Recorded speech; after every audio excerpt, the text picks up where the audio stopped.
સ્વાગત છે તમારું મિત્રો અમદાવાદથી હરિદ્વાર સુધીના સફરમાં ગુજરાતી પરિવાર સાથે બનેલી આ એક સત્ય ઘટના આપ સમક્ષ લઈને આવ્યો છું। થોડો સમય કાઢી અને અંત સુધી જરૂરથી સાંભળજો। આ ઘટના આપના હૃદયને સ્પર્શી જશે। ટ્રેનની વિસલનો અવાજ સંભળાયો। ટ્રેન બરોબર તેના નિયત સમયે આવી પહોંચી હતી। હરિદ્વાર સુધીનું રિઝર્વેશન હતું એટલે બીજી કોઈ ચિંતા ન હોતી અને વિન્ડો ટિકિટ પસંદ કરેલી જેથી મુસાફરીનો પૂરો આનંદ માણી શકાય।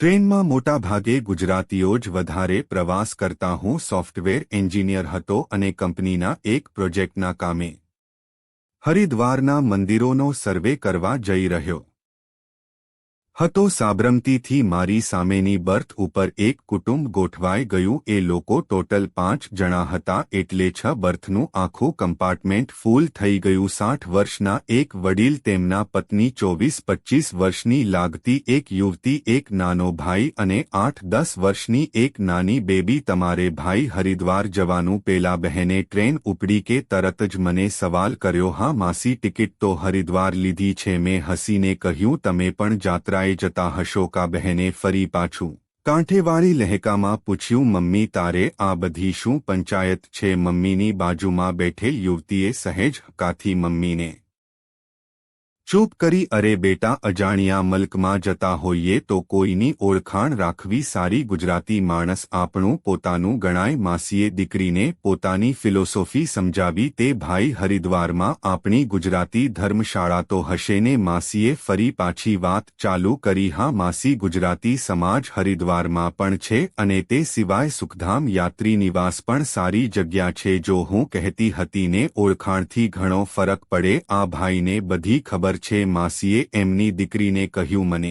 મનમાં હસવું આવ્યું કારણ કે આ બધી તપાસ મેં ગઈકાલે રાત્રે જ ગૂગલમાં કરેલી। માસીની સાથે આટલી વાત કર્યા પછી મને કોણ જાણે કેમ એવું લાગ્યું કે આ બહેનને ક્યાંક જોયા હોય એવું લાગે છે અને એમનો અવાજ પણ જાણે પરિચિત લાગે છે, પણ કંઈ યાદ નહોતું આવતું। મારી સામે બારીની પાસે બેઠેલી યુવતી સાવ શૂન્ય મનસ્ક હતી। નિરસતા અને ઉદાસીનતા એના ચહેરા ઉપર સ્પષ્ટ વંચાતી હતી। માસી બોલતા હતા। માસીની બાજુમાં છેલ્લે નાની બેબી બેઠેલ હતી। મારી બાજુમાં બેઠેલા વડીલ ઓછું બોલતા હોય એમ લાગ્યું। એ પછી થોડો સમય શાંતિ રહી। નાના બે ભાઈ બહેન મસ્તી કરતા રહ્યા અને વચ્ચે કંઈ ને કંઈ નાસ્તો પણ કરતા રહ્યા। સિદ્ધપુર આવવાનું થયું એટલે માસી બોલ્યા, અહીં સિદ્ધપુરમાં મગજના લાડુ બહુ જ પ્રખ્યાત છે, એકદમ ચોખ્ખા ઘીમાંથી બનાવે છે। મને રસીલા બહેને ખાસ કહેલું કે રસ્તામાં સિદ્ધપુર આવે ત્યાંથી થોડા લાડુ લેતા જજો, યાત્રામાં કામ આવશે। સિદ્ધપુર આવ્યું એટલે વડીલ નીચે ઉતરીને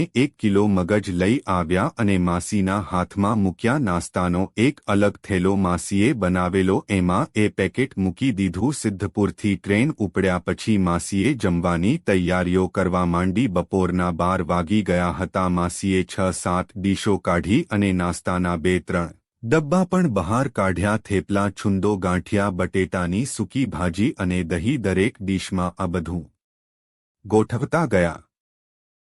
આપણા લોકોને ફાફડા ગાંઠિયા વગર ના ચાલે કેમ? માસી મેં હસીને પૂછ્યું। હા ભાઈ, એ વાત હાવ સાચી કહી હો। 12 મહિના અમારા ગાંઠિયા જોઈએ, અમારા ભાવનગરના ગાંઠિયા પ્રખ્યાત બહુ હો। અરે પણ ભાઈ, તમારું જમવાનું શું? તમે પણ અમારી ભેગા બેસી જાઓ। માસીએ મને કહ્યું, ના માસી ના, તમે લોકો જમો, ટ્રેનમાં જમવાનું મળે જ છે ને। અરે ભલા માણસ, શરમાવાની કોઈ જરૂર નથી, ઘરનું એ ઘરનું। આ વખતે વડીલ પહેલીવાર મારી સાથે બોલ્યા, એમને પણ એક ડીશ આપી જ દેજો। વડીલે માસીને કહ્યું। આ બધી ચર્ચા દરમિયાન એમની દીકરી સતત બારીની બહાર જોઈ રહી હતી। એને જાણે આ બધી બાબતોમાં કોઈ જ રસ ન હતો। જમતી વખતે પણ તે ચૂપ જ હતી। ઘણા વર્ષો પછી આજે આટલા સરસ મેથીના થેપલા અને છુંદાનો આ સ્વાદ માણ્યો। મારી માં બસ આવા જ સુંદર થેપલા બનાવતી। ઘઉં બાજરીના મિક્સ લોટમાં મેથીની ભાજી અને ઘણું બધું મોણ નાખીને એટલા બધા સોફ્ટ થેપલા બનાવતી કે મોઢામાં જ ઓગળી જાય। માસી, તમારા થેપલા ચાખીને માની યાદ આવી ગઈ। વર્ષો પછી આટલા સરસ થેપલા ખાધા। મારાથી જમતા જમતા બોલાઈ ગયું અને ત્યારે પહેલી વાર એ યુવતીએ મારી સામે જોયું અને પોતાની ડીશમાંથી એક થેપલું પોતાની ડીશમાંથી મારી ડીશમાં મૂકી દીધું. તું તારે ખાને બેટા છે બીજા થેપલા આપણી પાસે આખો ડબ્બો ભરીને લાવીશ છું. માસી બોલ્યા. ના મમ્મી, આ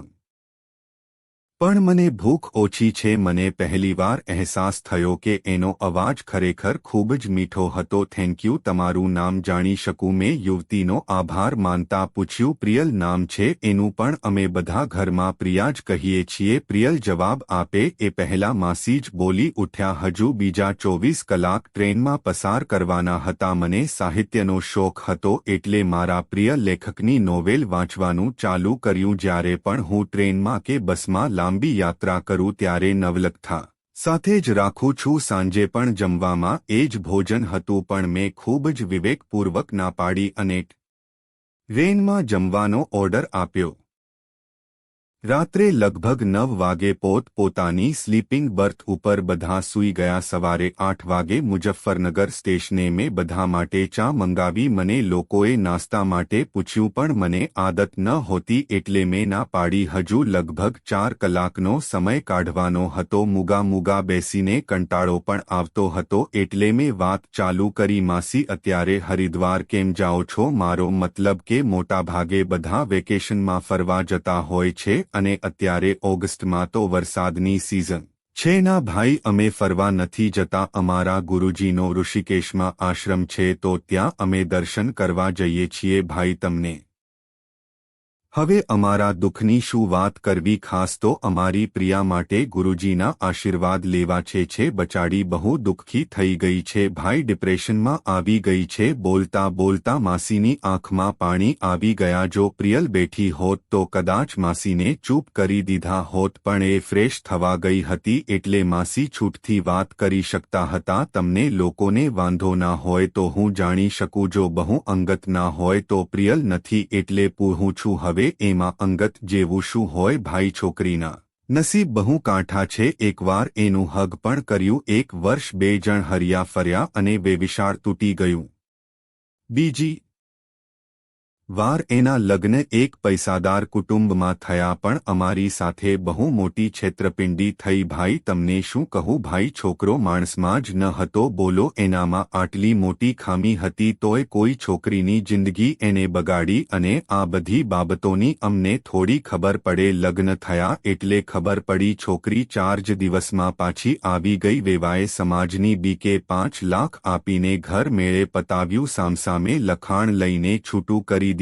પૈસાને શું કરવાના ભાઈ? છોકરી બચાડી લેવા દેવા વગરની દુઃખી થઈ ગઈ. એકવાર તો ઊંઘની ગોળીઓ પણ લઈ લીધી, પણ સમયસર અમને ખબર પડી એટલે બચી ગઈ. 6 મહિના થયા એ વાતને, પણ હજુ સુધી એ ગુમસુમ જ રહે છે. કોઈની પણ સાથે વાત કરતી નથી. ગુરુજીના આશીર્વાદ મળે તો કોઈ સારો મૂર્તિઓ એને મળે. કોઈ વાંક ગુના વગર બિચારી આ ઉંમરે આટલી હેરાન થઈ. એના માસીની આંખોમાં ફરી પાછા પાણી આવી ગયા. હું મા બાપની વેદના સમજી શકતો હતો. મારી સાથે પણ એવું જ બન્યું હતું ને. 3 વર્ષની રિલેશનશીપ પછી મૈત્રીએ મારી સાથે વિશ્વાસઘાત જ કર્યો હતો ને. એના કારણે સારા માંગા મેં ઠુકરાવ્યા અને અમેરિકાનો શ્રીમંત છોકરો એના મા બાપે બતાવ્યો તો મને લાત મારીને ચાલતી થઈ ગઈ. કેટલો બધો પ્રેમ કર્યો હતો મેં એને. લગભગ 12:30 વાગે હરિદ્વાર આવી ગયું. મેં માસીને કહી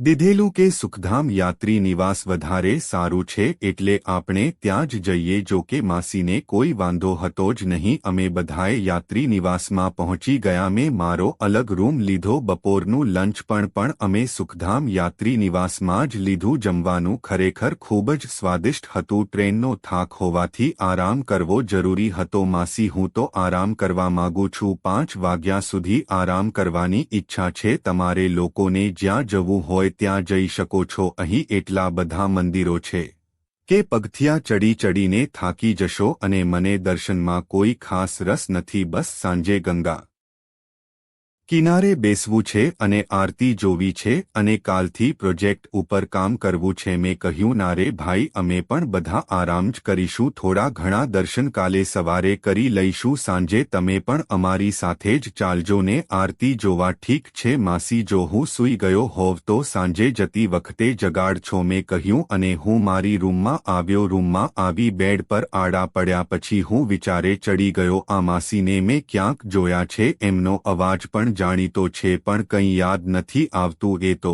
ભાવનગર રહે છે અને ભાવનગર તો હું ક્યારેય ગયો નથી. બહુ મનોમંથન પછી અચાનક મારા મનમાં ટ્યુબલાઇટ થઈ. અરે હા, એ કદાચ દર્શના માસી જ હોઈ શકે અને આ પ્રિયલ એ બીજું કોઈ નહીં પણ પેલી નાનકડી ભૂરી જ હતી. બધું યાદ આવતું ગયું. ત્યારે અમારી ઉંમર માત્ર 7-8 વર્ષની. અમે લોકો જામનગરમાં પટેલ કોલોનીમાં શેરી નંબર 4માં રહેતા. પપ્પા ત્યાંની સ્ટેટ બેંકમાં કેશિયર હતા. અમારું મૂળ વતન તો જામ ખંભાળિયા હતું. જામનગરમાં અમારી બાજુના જ ઘરમાં દર્શનના માસી રહેવા આવ્યા હતા. વિનોદ અંકલની ત્યાં જામનગર ની તાર ઓફિસમાં ટેલિગ્રામિસ્ટ તરીકે બદલી થયેલી. અંકલ ઓફિસ જતા રહે પછી દિવસના ટાઈમે માસી લગભગ મારા ઘરે જ રહેતા. મારી મમ્મી સાથે એમને બહુ જ ભાવતું. એમની નાની બેબી એકદમ ગોરી ગોરી હતી એટલે ઘરમાં બધા એને ભૂરી જ કહેતા. માસીના અમારી પડોશમાં રહેવા આવ્યા પછી 1 વર્ષમાં તો પપ્પાની બદલી અમદાવાદ થઈ એટલે અમે જામનગર છોડી દીધું. પણ મારા નાનપણની આ 1 વર્ષની સ્મૃતિ બરાબર જળવાઈ રહી હતી. જામનગર હોડ્યાને 21 વર્ષ થઈ ગયા હતા. આજે હું 29નો હતો અને પ્રિયલ 25 આસપાસની હતી. કોઈ કોઈને ઓળખી શકે એમ ન હતું. દર્શના માસીને આ બધી જૂની ઓળખાણ આપવાની મારી અધીરાઈ હતી પણ એ લોકો આરામ કરતા હતા. હવે 5 વાગે વાત મન પાછું વિચારોમાં પરોવાઈ ગયું. પપ્પાની છેલ્લી ટ્રાન્સફર મેનેજર તરીકે અમદાવાદથી વડોદરા થઈ અને ત્યાં જ રિટાયરમેન્ટ લીધું. ચાલુ નોકરીએ પપ્પાએ લોન લઈ અલકાપુરી એરિયામાં એક ફ્લેટ ખરીદી લીધો અને જામ ખંભાળ બંધ ઘર વેચી દીધું. રિટાયરમેન્ટના 5 વર્ષ પછી પપ્પાનું હાર્ટ એટેકમાં અવસાન થઈ ગયું. હું સોફ્ટવેર એન્જિનિયર થઈ ગયો હતો. TCS ગાંધીનગરમાં મને સારી જોબ પણ મળી ગઈ હતી. અપડાઉન ફાવે એવું હતું નહીં એટલે રેન્ટ ઉપર એક ફ્લેટ લઈને હું મમ્મીને ગાંધીનગર લઈ આવ્યો હતો. મૈત્રી 4 વર્ષ પહેલા મારી લાઈફમાં આવી હતી. 3 વર્ષની રિલેશનશીપ પછી એણે મારો સાથ છોડી અમેરિકા પસંદ કરી લીધું. 1 વર્ષ પહેલા બનેલી ઘટના આજે પણ ક્યારેક મને ડિસ્ટર્બ કરી જ હતી. 5 વાગ્યે માસી મને જગાડવા આવે પહેલા મેં જ એમના રૂમના દરવાજે ટકોરા માર્યા. અંકલે દરવાજો ખોલ્યો અને રૂમમાં પ્રવેશ કરી. મેં સૌથી પહેલા માસીને જ સંભળ કર્યું, તમે દર્શના માસી જ છો ને? અને આપેલી જાડી પાડી ભૂરીને મારાથી એક વચન સંબોધન થઈ ગયું. માસી અને પ્રિયલ બંને મારી સામે આશ્ચર્યથી જોઈ રહ્યા. એમને મારી ઓળખાણ હજુ પડી ન હોતી. મને ના ઓળખ્યો માસી, હું જામનગર તમારા પડોશી રમીલાબેનનો દીકરો વત્સલ. અરે બેટા વત્સલ, તું કેટલા વર્ષો પછી તને જોયો, ક્યાંથી ઓળખાણ પડે બેટા કહીને દર્શના માસી મને ભેટી પડ્યા. ભદ્રેશભાઈ અને રમીલાબેન કેમ છે, ક્યાં છો તમે લોકો? વિનોદ અંકલે મને પૂછ્યું. પપ્પા તો ઓફ થઈ ગયા, હું અને મમ્મી એકલા છીએ. અમે વડોદરામાં મકાન બનાવ્યું છે પણ સર્વિસના કારણે અમે લોકો અત્યારે ગાંધીનગર રહીએ છીએ. લે, આ તો ભારે કરી. આટલી નજીકની ઓળખાણ હતી તો પણ આખી ટ્રેનમાં કોઈ કોઈને ઓળખતું ન હતું. માસી હરખાઈને બોલ્યા, પણ બેટા તારે અહીં હરિદ્વાર કેમ આવવું પડ્યું? મને સપનામાં એક ગુરુજી આવ્યા માસી અને મને કહ્યું કે તું હરિદ્વાર પહોંચી જા, તને રસ્તામાં જ કોઈ હમસફર મળી જશે. અને બંદા નીકળી પડ્યા. મેં હસીને તિરહી નજરે પ્રિયલ સામે જોયું. મારે એના જીવનમાં હવે હાસ્ય પાછું લાવવું હતું અને આ તો જાણીતું ઘર હતું. તું પણ ભારે મજાક્યો લાગે છે બેટા કહી માસી હસી પડ્યા. પ્રિયા, તને કંઈ યાદ આવે છે ખરું? માંડ 3-4 વર્ષની હતી ત્યારે તો કેટલી જાડી પાડી હતી. એકવાર તો મારા હાથમાંથી પડી પણ ગયેલી. મેં કહ્યું તે કોઈનો ભાર ઉપાડવાની ત્રેવડ ના હોય તો પાડી જ નાખો ને કહીને શરારતી નજરે પ્રિયલે મારી સામે જોયું. પહેલી વાર એની આંખોમાં મેં આશાનું કિરણ જોયું. આનંદની રેખા એના ચહેરા ઉપર સ્પષ્ટ દેખાતી. હતી હવે નહીં પાડું એની ગેરંટી બોલ ઉચેકવાની કોશિશ કરું કહીને હું પ્રિયલની થોડીક નજીક ગયો રહેવા દો હવે કમર લચકાઈ જશે તમારી આ બધા સંવાદોથી દર્શના માસી ખૂબ જ ખુશ થઈ ગયા હતા આટલા સમય પછી પહેલીવાર દીકરીને એમણે ખુશ મિજાજ જોઈ હતી જો કે સમજી ગયા હતા કે હું પ્રિયલને નિરાશામાંથી બહાર લાવવાની કોશિશ કરી રહ્યો હતો ચાલો આપણે બધા આરતીના દર્શન કરવા અત્યારથી જ નીકળી જઈએ 2-3 મંદિરોમાં દર્શન કરતા જઈશું આ બંનેને જૂની ઓળખાણો તાજી કરવા દો એ બંને આરતી ટાણે એમની મેળે આવશે કહીને દર્શના માસી બધાને લઈને બહાર નીકળી ગયા બધા ગયા એટલે હું પ્રિયલની બાજુમાં જ બેસી ગયો મને માસીએ તારી સાથે બનેલી તમામ દૂર ઘટનાઓ ટ્રેનમાં કહી દીધી છે તે બહુ શરમ કર્યું છે હવે મને એક તક આપીશ પ્રિયલ તારા જીવનમાં સુખનો એક અવસર હું ઊભો કરવા માંગુ છું મેં પ્રિયલનો હાથમાં લીધો આ હાથ અને આ સાથ હું ક્યારે પણ નહીં છોડું જો તને મારામાં વિશ્વાસ હોય તો હવે તારી આંખમાં હું ખુશીના આંસુ હલકાવવા માંગુ છું પ્રિયલ મને તારા ભૂતકાળ સાથે કોઈ લેવા દેવા નથી હું પણ 3 વર્ષ સુધી રિલેશનશિપમાં હતો અને મારી સાથે પણ વિશ્વાસઘાત થયો છે મેં જોયું તો પ્રિયલ રડી રહી હતી મેં એને રડવા દીધી હું ડિવોર્સી છું તમે મારી સાથે લગ્ન કરશો હા પ્રિયલ ભૂતકાળને ભૂલી જા હું દિલથી કહી રહ્યો છું તને વર્ષો પછી જોઈને હું ખરેખર ખુશ છું વિધાતાએ જ આપણને અચાનક આ રીતે ભેગા કર્યા છે ઈશ્વરની લીલા આપણે સમજી શકતા નથી હું પણ સાચા પ્યાર માટે તડપી રહ્યો છું પ્રિયા તો એમ સમજો કે પ્રિયલ પણ આજથી તમારી થઈ ચૂકી છે વત્સલ ચાલો હવે માં ગંગાની આરતીની સાક્ષીએ તમે પણ મારો હાથ પકડી લો પ્રિયલ બોલી અને કલાક પછી સંધ્યાકાળે હરખી પોડી ઉપર માં ગંગાની પવિત્ર આરતી ટાણે બંને જણાએ એકબીજાનો હાથ પકડી આરતીના અગ્નિની સાક્ષીએ જીવનભર સાથ નિભાવવાના સોગંધ લીધા ત્યારે દૂરથી આ યુગલને જોઈ રહેલા દર્શના માસી અને વિનોદ અંકલે આ વર કન્યાને દિલથી આશીર્વાદ આપ્યા સુખી રહેજે બેટામાં ગંગા તારું સૌભાગ્ય અખંડ રાખે મિત્રો આ એપિસોડ આપને પસંદ આવ્યો હોય તો ખાસ વિડીયોને લાઇક કરી અને એકવાર કોમેન્ટ બોક્સમાં જય માતાજી જરૂરથી લખી નાખજો જેથી માતાજીની કૃપા